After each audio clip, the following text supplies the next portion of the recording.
Pada kesempatan kali ini, kita akan membahas tentang definisi dari MIT atau Manajemen Informasi dan Teknologi. MIT ini sebenarnya berasal dari 3 bidang, yaitu manajemen, inovasi, dan teknologi. Pengertian dari manajemen ialah proses perencanaan, pengaturan, pengawasan, dan pengendalian.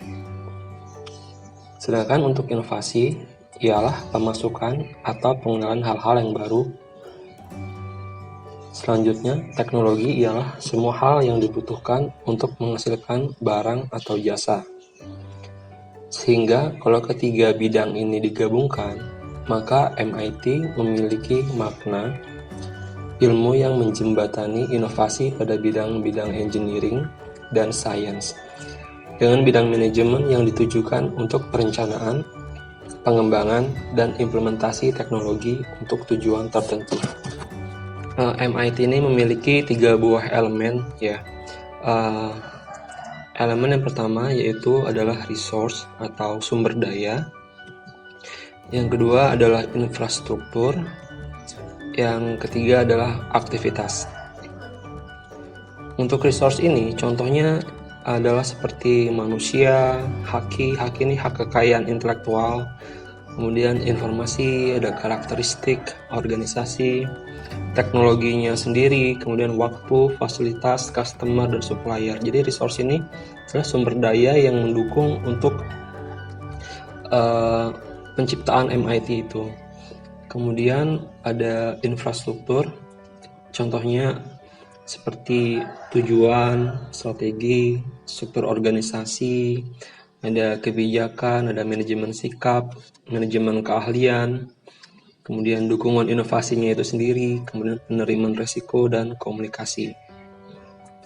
Jadi infrastruktur ini ya apapun yang ada di dalam suatu organisasi ya untuk mewujudkan inovasi teknologi itu. Kemudian yang terakhir untuk aktivitas itu komponennya terdiri dari ada bisnis dalamnya, manajemen, sistem, proyek, kelompok, individu, dan eksternal. Jadi intinya aktivitas ini dia adalah komponen yang mendukung dari komersialitas teknologinya nanti. Jadi kan tujuan dari teknologi itu nanti pasti ada sisi komersialnya. Nah, jadi untuk sisi komersialnya ini kita harus memikirkan bagaimana cara bisnisnya, bagaimana manajemen pemasarannya, manajemen sumber daya manusianya, strategi bisnisnya, kemudian sistem penjualan seperti apa, apakah offline, apakah online, kalau offline bagaimana, kalau online seperti apa.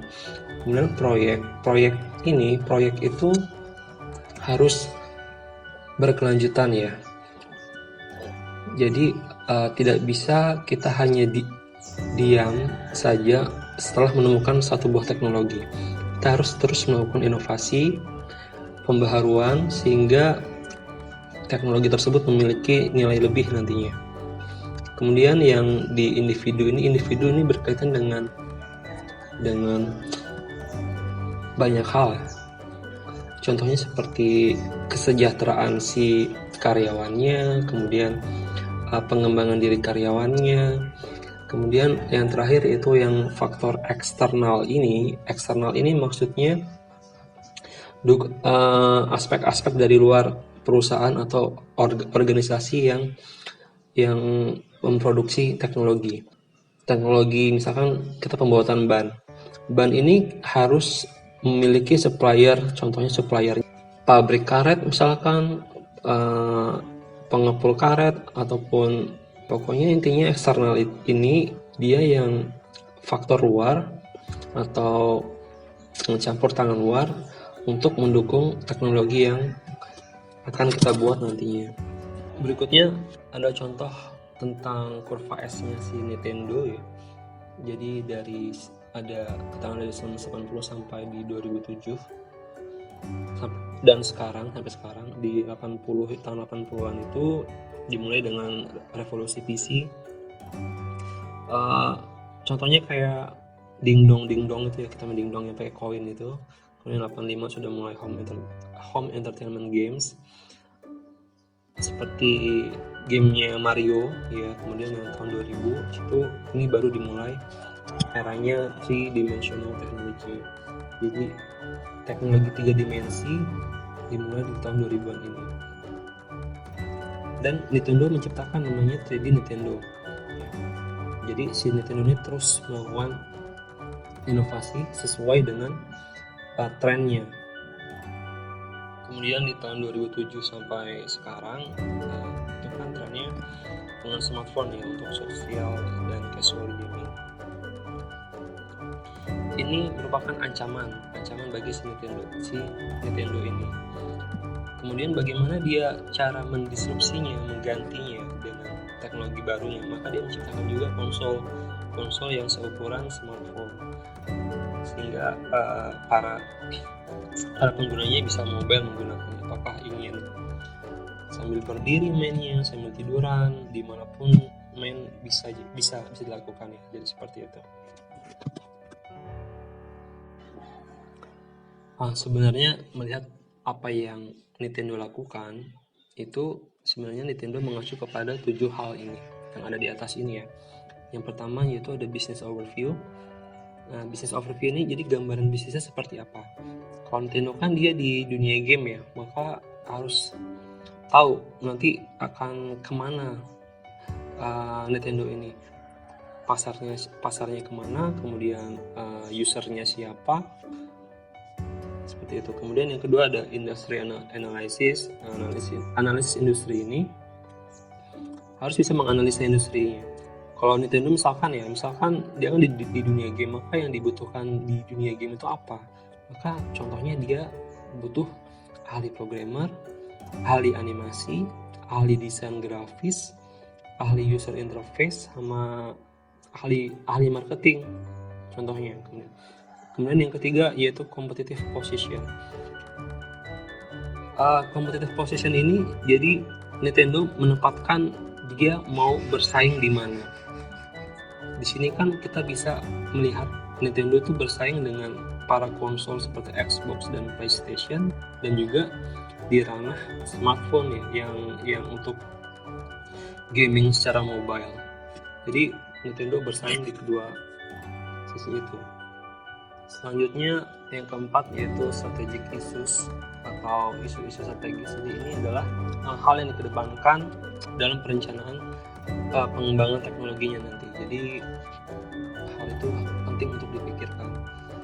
Kalau di Nintendo contohnya mungkin seperti ini. Mungkin dia melihat tren masyarakat sekarang, dia senangnya game-game yang mobile yang bisa dimainkan di handphone. Mungkin nantinya Nintendo pun ataupun sudah menciptakan game-game yang berbasis Android. Kemudian selanjutnya yaitu yang nomor 5, industry trends ya. Masih berkaitan dengan yang tadi, dengan tren masyarakat sekarang, khususnya anak muda ya. Mereka kan senangnya gaming sambil chatting, atau gaming atau chatting di dalam gamenya, cari teman di dalam game ya. Maka Nintendo pun harus bisa menyediakan fitur itu. Yang keenam yaitu sustainability atau keberlanjutannya ya harus dipikirkan. Kalau di sini kita lihat Nintendo ini dia bisa sustain ya. Sampai sekarang WII masih punya penggemar. Tapi kita lihat dari awal Nintendo dibuat, dari mungkin yang dulu kecilnya masih suka yang mainannya Mario Bros, Contra itu ya di Nintendo, sekarang sudah tidak ada lagi karena itu tidak ada keberlanjutannya.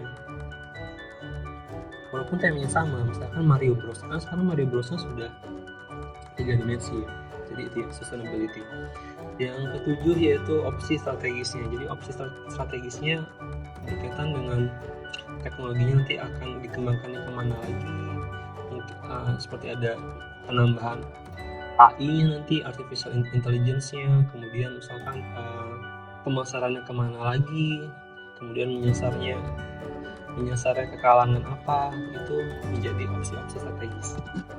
Selanjutnya ini ada grafik dari Global Innovation Index dari WIPO ya, itu tentang daya saing Indonesia di level Asia Tenggara ya. Kita lihat Indonesia yang berwarna biru tua ini ya, jadi daya saing Indonesia itu 36 dari 137, jadi masih kecil ya. Kalau totalnya 137, kita cuma senilai 36, itu kan masih kecil sekali. Kemudian daya saing inovasi Indonesia ada di peringkat ke-87. Kita masih kalah dari Singapura yang peringkat 7, Malaysia ke-37, dan Thailand yang ke peringkat ke-51. Kemudian Indonesia Technological Readiness itu kita peringkat 80 ya. Dari total 137. Kalau dibandingkan di Asia Tenggara, kita masih kalah sama Vietnam. Masih kalah dengan Vietnam yang peringkat 79. Jadi kesiapan teknologi Indonesia masih di bawah Vietnam. Yang hebatnya Singapura, dia udah ke-14 ya, udah 20 besar. Kemudian output pengetahuan dan teknologinya itu di peringkat 70 ya, peringkat 70 dari 127 negara. Kita masih kalah juga dengan Vietnam, dan kalah jauh dari Vietnam output knowledge and technology-nya. Maka di sini kalian sebagai mahasiswa harus terus ya berupaya menciptakan teknologi-teknologi baru untuk menaikkan peringkat Indonesia di mata dunia nantinya. Baik, demikian untuk kuliah hari ini. Semoga bermanfaat.